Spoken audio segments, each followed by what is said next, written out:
Penkmečio stroikėse Kaunas. Operatorius su durna pavardė. Šlovingas LDDP paraginti šimtai darbininkų ir Raudonosios armijos soldafonų kypa į Kauną hidroelektrinės statybą. O sulopytam į savokais murzini proletarai stata naują planinės ekonomikas Lietuvą.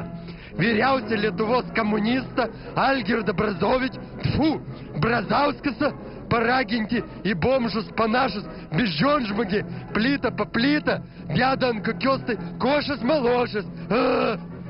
Namūrininkų neatsilieka į plotnikai bei vadalazai.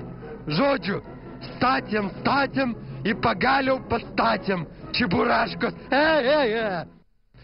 Kačerginis kalėjime, internate, chuliganai besprizornikai sąžiningų darbų išperka savo kaltę.